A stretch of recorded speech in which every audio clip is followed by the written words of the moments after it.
Hello students. In our previous classes on economics, we discussed about demand. Under demand, we discussed the law of demand, how to draw individual demand curve with the help of individual demand schedule. We have also discussed about the exception to law of demand, the factors affecting law of demand, how shifting of demand curve is possible from one side to another, and how we can move along the same demand curve. Not only this, we have also discussed about the elasticity of demand, price elasticity, income elasticity, and cross elasticity, and different type of price elasticity, that is arc elasticity of demand and point elasticity of demand, with the help of numerical or mathematical expressions. Okay, so up to this we have finished off. Now today we will start with supply. In case of demand, we always think from the viewpoint of a customer. Okay, and I told you, in case of demand, when the price of any commodity increases, demand for that commodity will gradually fall down. Okay, this is under law of demand. Okay, so in general, when the price of any commodity increases, the demand for that commodity falls. Okay, but in case of supply, the scenario is completely opposite. In case of supply, we always think from the viewpoint of a supplier, manufacturer, or seller. Okay, in case of supply, when the price of any product or commodity increases, the supplier or seller of that commodity will try to sell it more to earn more and more profit. Okay, that means as the price increases, the supply for that product will increase in the market. Okay, see here the concept of supply. Supply of any commodity depends upon the behavior of producer or the supplier. The amount of a product that different firms are able and willing to offer for sale at different possible prices may be regarded as quantity supplied. Okay, so at different prices, whatever may be the amount of product that a seller or that a supplier willing to supply is called as quantity supplied. Now come to law of supply. It is generally observed that as price of a commodity increases, the supply of that commodity also increases. And if the price of commodity decreases, then there is a fall in supply of that commodity. This is known as law of supply. It shows a positive relationship between price of a product and quantity supplied of the commodity. So the supply curve of any commodity is upward sloping in nature as shown by supply schedule of a firm and the individual supply curve. Okay, see, in case of demand, I told you that price of a commodity and demand for that commodity is negatively related. That means inversely related, and generally we find a demand curve which is what? Negatively sloped or downward sloping, because there lies a negative relationship or opposite relationship between demand for a product and and that means a price of that product. Okay, that's why the demand curve in general is downward sloping or negatively sloped. But in case of supply, as I told you, when the price of commodity increases, the supplier or seller, they wants to supply it more. That means there is a positive relationship lies between the price of a product and the quantity supplied of that product. Okay, because of that positive relationship lies between the price and the quantity supplied, the supply curve of any commodity is upward sloping, not downward sloping, upward sloping in nature, as shown by the supply schedule, which we will discuss afterward. Okay, so you will find a supply curve which is upward sloping and positively sloped. Okay, see, this is called as the supply schedule of a firm. Now, as I told you, as per law of supply, when the price of a product increases, the individual firm or seller wants to sell that product more in order to earn more and more profit. Okay, the same thing has been depicted here with the help of this schedule. See, when the price of any product is ₹5, say for example, this is the example of a pen. When the price of that pen is ₹5, the supply for that product in the market is 10 unit. As the price rises up from ₹5 to ₹6, supply also increases in the market from 10 units to 12 units. Price increases further to ₹7. The supply increases further to 15 units. Price increases to ₹8. Supply in the market for the same product increases to 20 units. Okay, so this is called as the supply schedule of an individual firm. Okay, now with the help of this supply schedule, I will show you how to draw a supply curve of an individual firm. See here, when the price is 0, this is the price axis, as we have done in case of like demand also. This axis, y-axis, is always your price axis, and this x-axis is always the quantity demanded axis in case of demand, and now it is quantity supplied axis. Okay, so this is quantity supplied axis and this is price axis. Okay, now when the price is 0p1, the supply for that product is 0q1.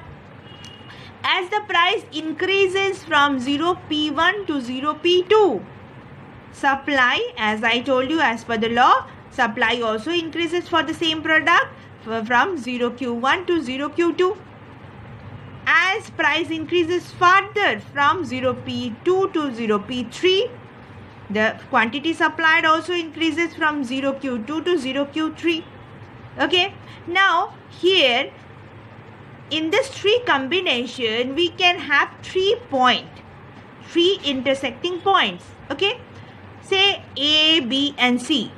Okay, now if we add this 3 point with the help of a curve, this curve will look like this, upward sloping curve. It is upward sloping curve. So this S0 is the supply curve of an individual firm. Okay, and this is upward sloping curve. Why it is upward sloping? Because there lies a positive relationship between the price of the product and quantity supplied of the same product. Okay, as price increases, quantity supplied will also increase. As price falls, quantity supplied will fall down. So because of this positive relationship lies between price and quantity supplied, the supply curve will look like this. It's a positive sloping, or that means upward sloping curve. Okay, see here the same explanation is given.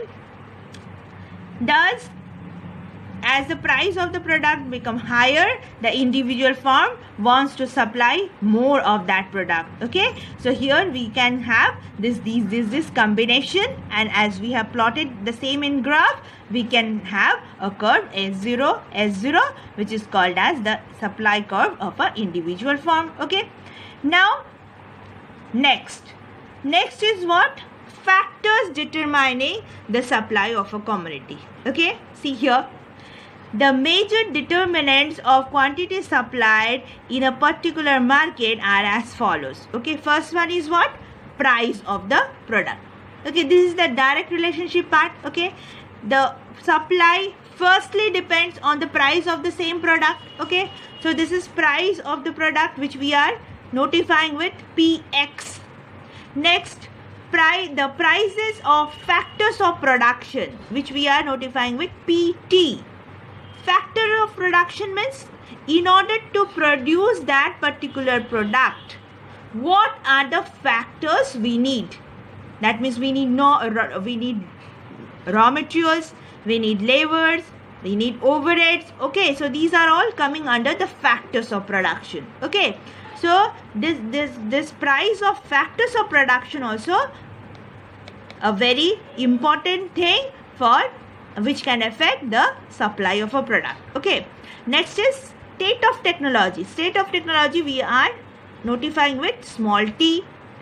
Goal of producing firm, capital F. Government policies, capital G.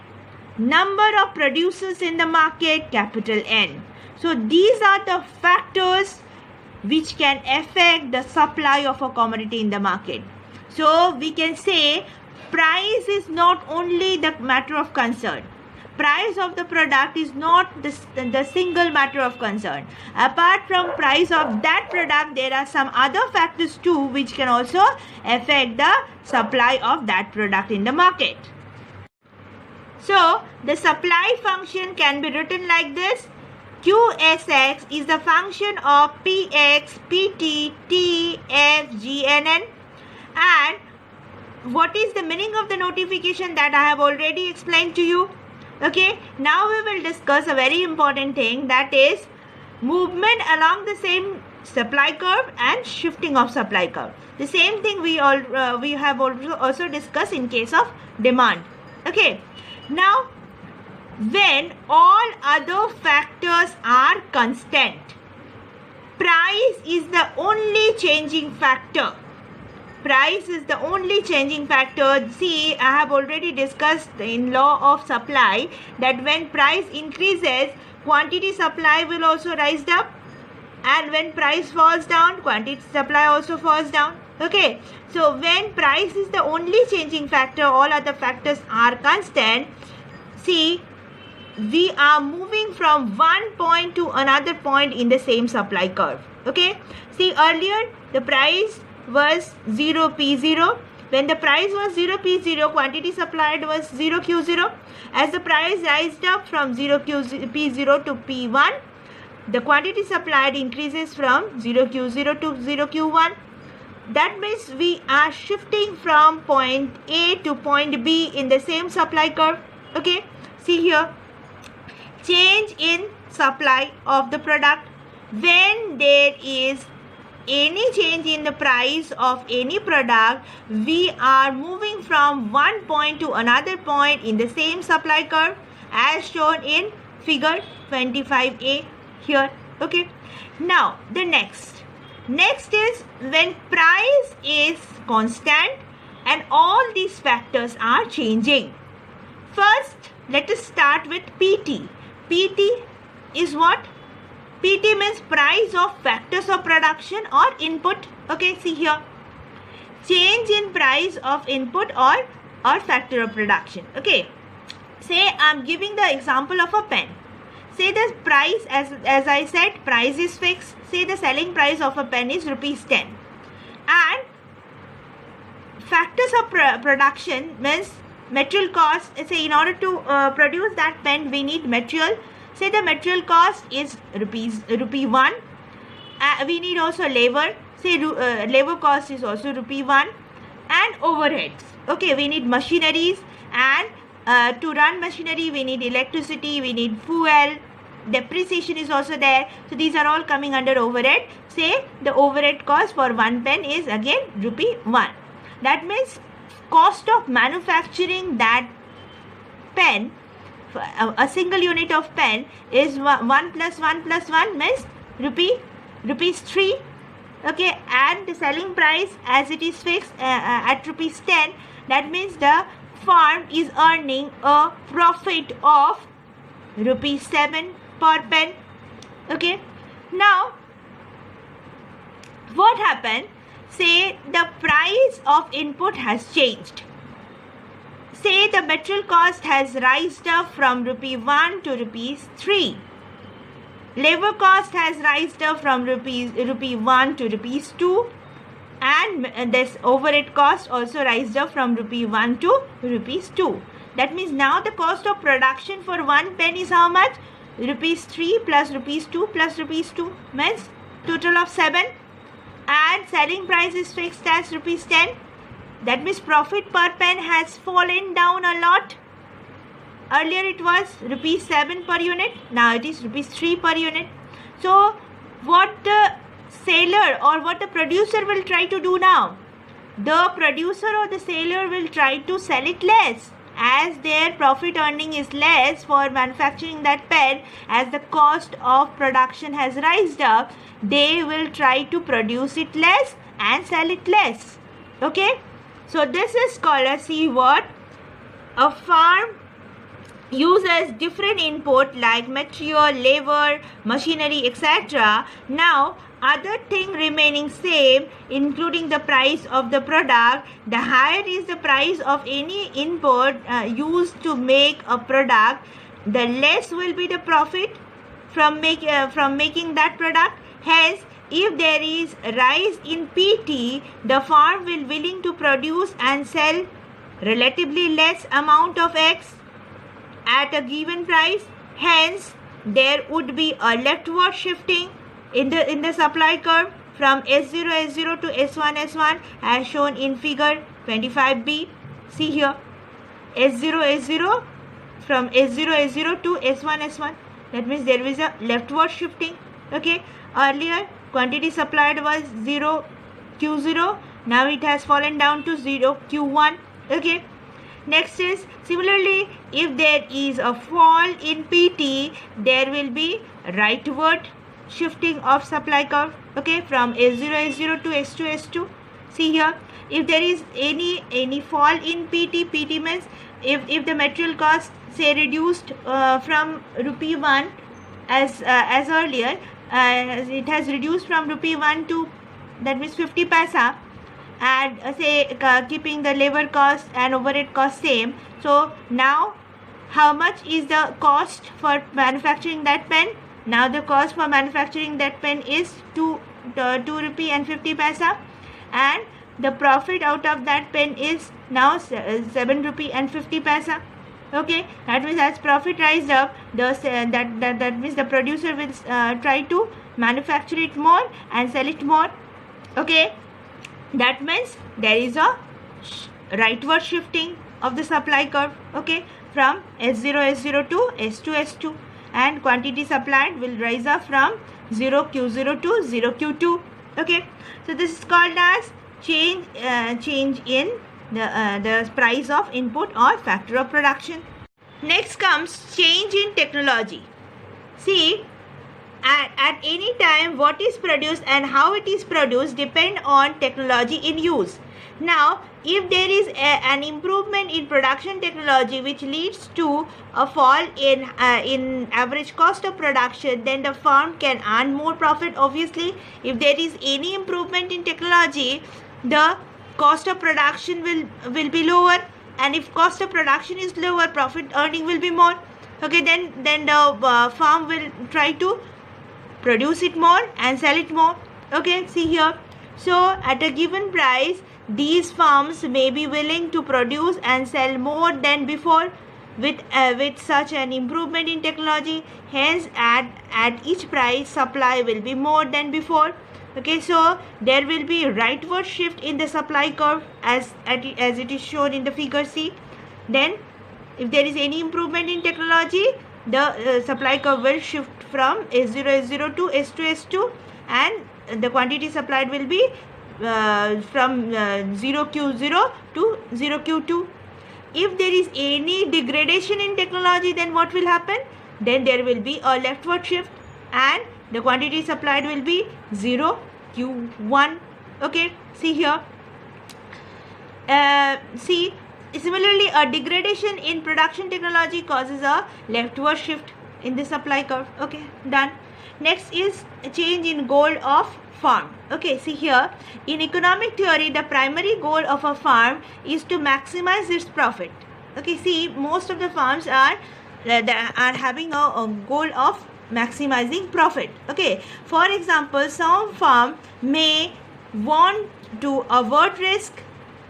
They may follow some safer line of activity, although this line promise lower probable profits. Okay, see here, farms are having different motives. Okay, few farms are risk takers, few farms are risk avoider. Okay, or avoid risk. So if the farms are risk avoider or risk, that means they want to produce that much only which is in their safer line. Okay, that means which they are sure that this much will be sold out. Okay, that means they are always taking some safer line of activity. Okay, so they are, as they are not risk taker, they will produce the quantity less, okay, than a risk taker farm. Okay, so see here, lower probable profit. Okay, in this case, at each level of price, they may produce less than before, causing a leftward shift in the supply curve. Okay, so if the company is risk avoider, they always try to produce less, so there will be a leftward shift in the supply curve. Okay, on the other hand, if their goal is sales maximization rather than profit maximization, then at each price level they may sell more than before. Okay, so if they are focusing on sales maximization, they will sell it more. Okay, that means they will produce it more and sell it more. That means there will obviously a shifting towards right. Okay, from S0 S0 to S2 S2. Okay, so here see causing a rightward shift in the supply curve. Okay, so this is called as the goal of the firm. Next is change in government policy. Okay, see, changes in government policy may also leads to an increase or decrease in the supply of a product at each given, and that means at each price level. For example, if the government imposes sales tax, then the seller would supply the same quantity at higher price than before. Look at figure 26. See here, that means when there is imposition of tax on sales, then what will happen? The seller will try to sell the same quantity at a higher price. Okay, see here. Okay, at a higher price, it would lead to a leftward shift in the supply curve. See, the supply curve has shifted leftward, upward. Okay, see here, the same quantity the firm is supplying but at a higher price. That means earlier it was 0P0, now it is 0P1. Okay, see here, this will lead to a leftward shift in the supply curve. In the figure 26, the original supply curve is S0, this one, S0. Okay, the seller was ready to supply 0Q0 quantity of X at a price of 0P0. Okay, but after the imposition of sales tax by the government, okay, by the amount of AB, this AB amount of sales tax has been imposed by the government, the seller wants to supply the same quantity at a higher price of 0P1. See, now the seller is supplying this 0Q0 amount only of quantity only of their material, but at a higher price of 0P1 because of imposition of AB amount of tax. Okay, see here, hence the supply curve shift from SS0 to SS1. See, supply curve have moved upward. Okay, that means leftward. Again, if the government gives a subsidy to the seller by an amount of AC, if there is any subsidy declared, okay, then by the amount of AC, then the supplier will supply the same quantity at a lower price of 0P2. Okay, see here, hence the supply curve so they declares a subsidy by amount AC, the seller can sell the same quantity at a lesser price of 0P2, as I said, 0P2. Okay, then before, in that case there will be a rightward shift in the supply curve from SS0 to SS2. See, from SS0 it has shifted right to SS2. Okay, next is what? Change in number of firms. Okay, see here, if the number of firms supplying the similar product increases in the market, then at each price level the share of each firm in the market supply may fall. Okay, definitely, if the number of producers or sellers are more, their per farm supply will be less. Okay, that means there will be a leftward shifting. Okay, see, in that case the individual supply curve would shift in a leftward direction. However, if the number of firms supplying similar product decreases in the market supply curve will shift rightward because their share will rise up. Okay, their share will rise up in the market and the supply curve will shift rightward. Okay, rightward direction, because at each price level the market supply of that product would be more than before. Okay, so if number of firms supplying the similar product are less in the market, per farm supply will be more. If there are number of competitors, that means the number of farms are more, then per farm supply will be less. Understood? So this is called as change in number of farms. Okay, next we will start with the very important part, that is price mechanism. With the help of price mechanism, we can determine the equilibrium price and equilibrium quantity of any product, which is very, very important. Okay, how we are finding out this equilibrium price and quantity? Now I will explain you. See, we know that the demand for any commodity, say commodity X, depends on many factors like price of that commodity, say Px, price of related commodity PR, income of the consumer Y, etc. Now, if the other things except Px remain unchanged, okay, that means all this, that means price of related commodity, income of consumer, these are unchanged. Only the changing factor is Px, means the price of that commodity. Okay, then ceteris paribus, this situation is called as ceteris paribus, when all other factors are constant, only the changing part is Px.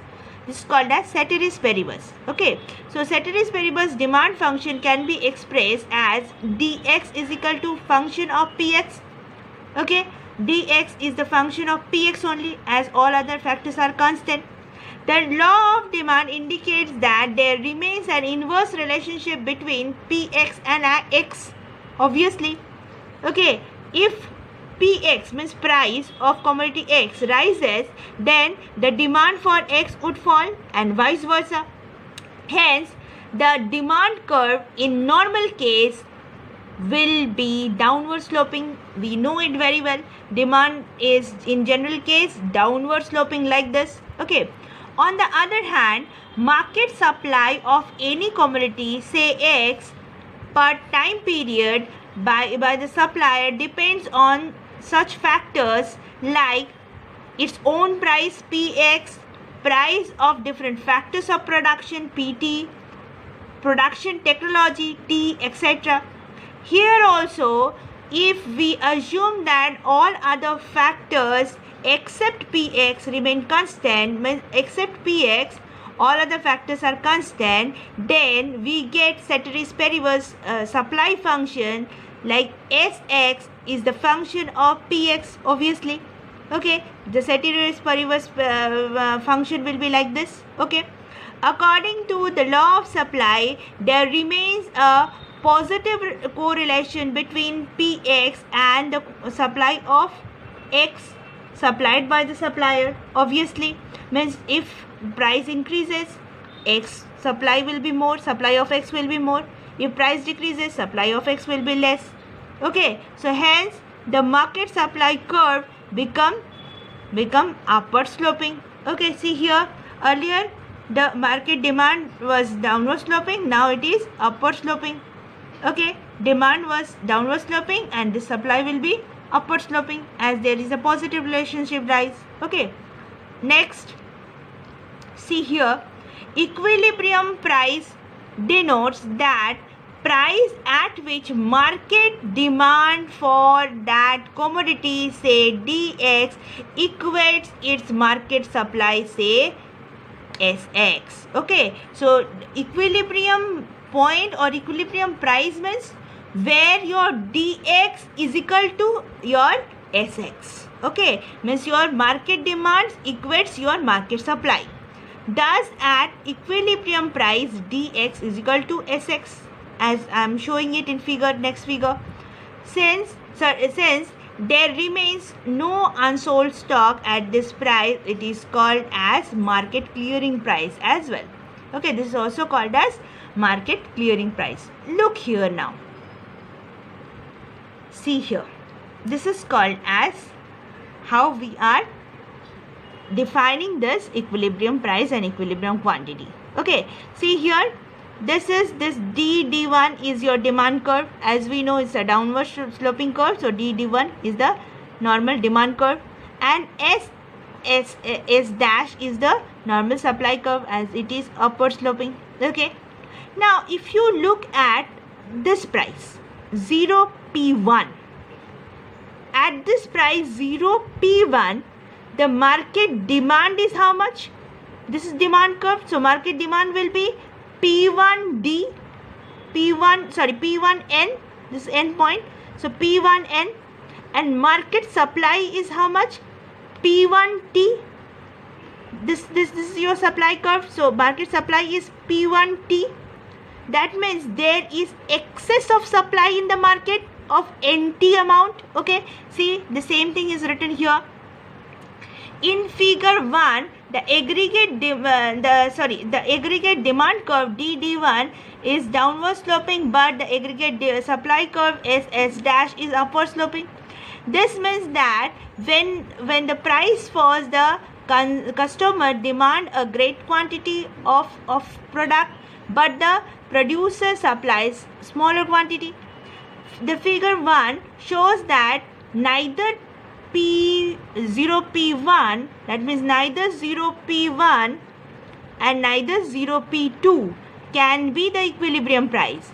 When the price is 0P1, see, when the price is 0P1, the supply is P1T, but the demand is P1N. Just now I said, thus there is excess of supply of NT amount in the market for the same product. Therefore, there will be a competition among the seller to clear their stock. Definitely, this excess stock they want to clear.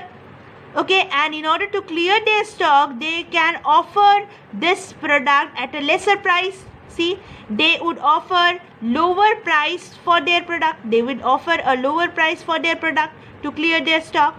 That means the price will automatically fall down. Okay, now come to the next situation, that is when the price is 0P2. What will happen then? See, so in this earlier situation, so the price would fall. In the earlier situation, the price would fall. Okay, with such a fall, the supplier are willing to supply subsequently less, but the buyer demands more quantity than before. In this way, the excess supply condition disappears. Okay, see here. So here, as the price falls, the buyer demands more and the supplier will try to sell it less. And when the supplier will try to sell it less and the buyer will demand more, that means the excess of supply will automatically disappear. Okay, now come to next situation, that means 0P2. When the price is 0P2, the demand is how much? Demand is P2G. This is the demand curve. So demand is P2G and the supply is P2F. That means there is excess of demand in the market of FG amount. And when there is excess of demand in the market, supply is less, the customers are willing to pay more to get the product from the supplier. Okay, customers are willing to pay more. That means the price of that product will automatically increases. As the price of that product is increases, what will happen? The seller supplies more. That means the supply will rise up. When supply will rise up, the excess demand condition will disappear. Okay, but as the price increases, the demand for the product will also falls down. So in this way, this excess demand condition will automatically disappear. So they will meet to a point where your demand equates the supply. This point is called as the equilibrium point, where dx equates where dx equates sx. Okay, see here, as I have explained here. Similarly, if the price is 0p2, there will be excess demand to the extent of Fg in the market. Okay, just now I said Fg, excess of demand of Fg in the market. This cause a competition amongst the buyer, and some of them would be ready to pay a higher price for the product. The price will therefore rise. Okay, in this case, the demand for the commodity decreases with the rise in price. Okay, but the supplier are willing to supply more. So as a result, the excess demand for the commodity declines gradually. Okay, so ultimately at a price of 0p0, the quantity supplied become equals to quantity demanded. Okay, in this figure, two curves intersect at point E. Okay, from this intersection point we see that 0p0 will be the equilibrium price level and 0x0 will be the equilibrium quantity level. Thus, any disequilibrium condition of the market, either excess demand or excess supply, gets automatically corrected through this price mechanism. Okay, so if there is any excess of supply, price will fall down, and as price falls down, what will happen? The demand increases.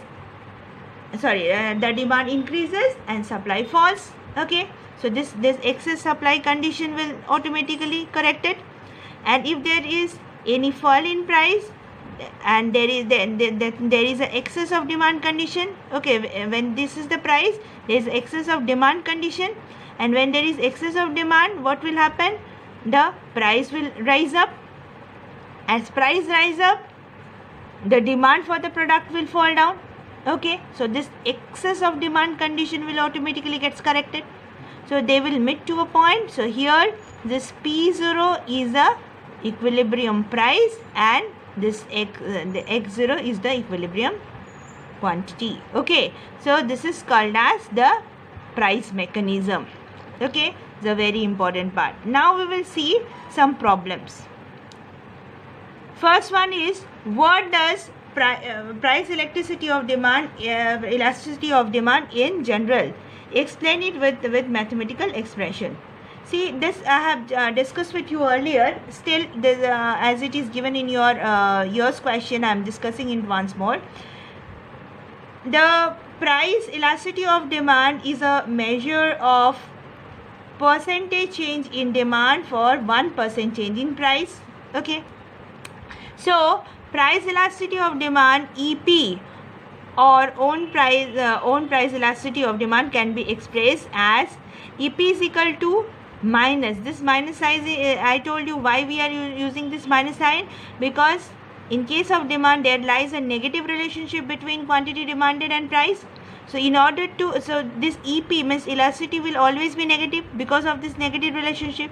So in order to make EP positive, we are using a minus sign before the formula. Okay, so EP is equal to minus percentage change in quantity demanded divided by percentage change in price.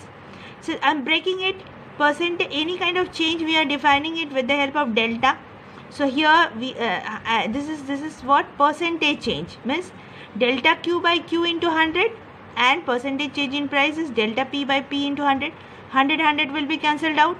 Okay, so we can write like this, minus delta Q by delta P into this P will be in, as I have written, into, so P will be in the numerator and Q will be in the denominator. Okay, like this. Again I am breaking this delta Q. Delta Q means what? Q1 minus Q0. Q1 minus Q0 means, Q1 means new quantity, Q0 means old quantity, and P1 here is change in price. P1 minus P0 means new price minus old price into old price divided by old quantity. Okay, so here in this way you can mathematically express it. Okay, since demand and price usually move in opposite direction, this ratio is usually negative. To make the value of ratio positive, we put a minus sign before the ratio. Okay, so this is how mathematically you can express the price elasticity formula. Next come the table.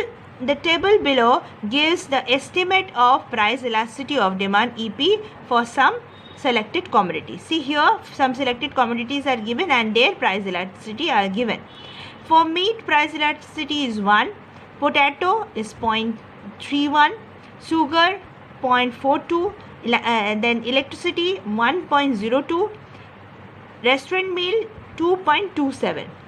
Calculate the percentage change in quantity demanded if the price of each of these commodity increases by 10%. So that means percentage change in quantity demanded you have to find out, but percentage change in price is given, and that is how much? 10% for every product. Okay, as we know, EP is equal to minus percentage change in quantity demanded divided by percentage change in price, or percentage change in quantity demanded, this part is equal to what? I am ignoring this minus sign. See here, this percentage change in quantity demanded is equal to what? EP into percentage change in price. The same thing I have written, EP into percentage change in price. Okay, now how we are doing it? With the help of another table. See, price of each commodity increased by 10%. See here, name of the commodity, I have written all the name of the commodity, their elasticity as it is given in your problem I have written. Percentage change in price for all the commodities 10%. Done. Now we have to find out percentage change in quantity demanded. So percentage change in quantity demanded is equal to EP into percentage change in price. Okay, EP into percentage change in price. Okay, so this into this. Okay, column number 2 into column number 3. So for the first one it is 10%, for the second one it is 3.1%, for the third one it is 4.2%, next one is 10.2%, and next one is 22.7%. Done. Next is, see, given that the demand function for a commodity is Q is equal to 30 minus 4P minus P square, find elasticity of demand when P is equal to 3. See here, Q is equal to 30 minus 4P minus P square. Now, in order to find it, we need to differentiate. Okay, differentiation you have done, I think. So, I am differentiating this. Okay, both the side with respect to P. See, differentiating both the side with respect to P, we are getting what? dq divided by dp. Okay, if we are differentiating it with respect to p, so it will be dq divided by dp, and this part will be, if there is any any constant, that will be 0. So here it will be 0 minus, this is 4, okay, and this will be 2p. Okay, as you know, this is a very important mathematical part, you know, I think. Now multiplying both sides. Now this side I have to convert into this formula, that means your EP formula. Okay, so in order to convert it into EP formula, we need to, in case of C, instead of this delta, I am using small d. Small d is used for, that means defining small changes. Okay, see here, I am multiplying both sides with minus P into Q. Okay, as P divided by Q, because I have to convert it into this formula. Okay, this formula, this part. Okay, this part. Okay, so in order to convert into like this, so I have to multiply both the side with minus P by Q. Okay, see here I have multiplied it, so it's this side is minus dq by dp into p by q is equal to, again, minus 4 minus 2p into, again, p by q, and instead of this part, this again nothing but the formula of EP. So I have written EP here. EP is equal to, the remaining part I have calculated, it's coming to 4p plus 2p square divided by q. Instead of q, I can write this part. I can write this part. See here. So EP is equal to, this part will remain same. Instead of Q I have written this part. Okay, so everything is now in the form of P. Okay, now I am putting the value of P. So as I have put in the value of P, it's coming how much? It's coming 10 divided by 3. 10 divided by 3 is greater than 1, and if any elasticity is greater than 1, it is called as relatively elastic demand, as I have told you earlier. Okay, so here elasticity of demand is relatively elastic as it is greater than 1. Okay, so this problem is solved. Now come to problem number 4. Here it is written, the demand function of a commodity is given by Q is equal to 48 by P. Verify that price elasticity of demand is 1. This is just like a proof. Okay, how to do it? See here, first I have written, we know that Q is equal to 48 by P. That means we can write here, so 48 by P, so we can write PQ is equal to 48. Okay, now this Q is equal to 48 by P, or else we can write like this, Q is equal to 48P minus 1, okay, to the power minus 1, to the power minus 1. Okay, now I am differentiating both sides with respect to P, because this side I have to convert it in the formula of EP. So see here, I am differentiating with respect to P. So this will be dQ by dP is equal to 48. This minus 1 will be here. So minus 1 into P to the power minus 2. Now multiplying both sides with minus P by Q. Okay, to make it in the formula of EP. So I have multiplied it both the side. Okay, so it's coming like this. Okay, now this side will be nothing but the EP formula. So it is EP. EP is equal to, here minus will be plus. Okay, so here 48 divided by this 1P and this P square. 1 will be cancelled out. So it will be how much? 48 divided by PQ. Okay, 48 divided by PQ. So now instead of PQ, as I have done earlier, instead of PQ I can put again 48. Okay, see here, putting PQ value as 48.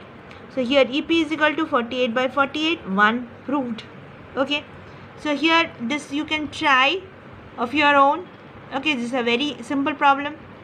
Now one problem on price mechanism. See, very important problem. Suppose that market demand function in a perfectly competitive industry is given by QD is equal to 70,000 minus 5,000 P, and market supply function is QS is equal to 40,000 plus 2,500 P.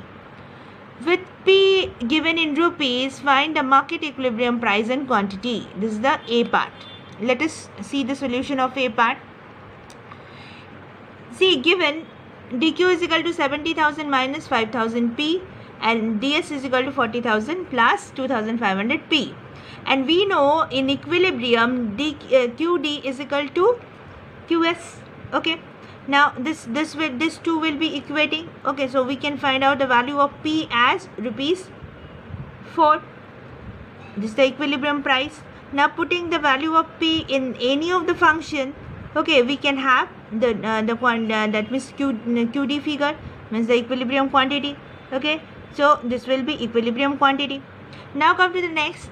If the market demand function changed to QD dash is equal to 1 lakh minus 5,000 P, find the new market equilibrium price and quantity. Okay, see here again the market demand function has changed. So it is QD dash is equal to 1 lakh minus 5,000 P. Supply function will remain same because only the demand function is changing. So now in equilibrium we can write QD dash is equal to QS, equating this two. Okay, so here the P value is coming to rupees 8. This is the equilibrium price. Again putting the value of this 8 in any of the function, we can have equilibrium quantity. Equilibrium quantity is coming to 60,000.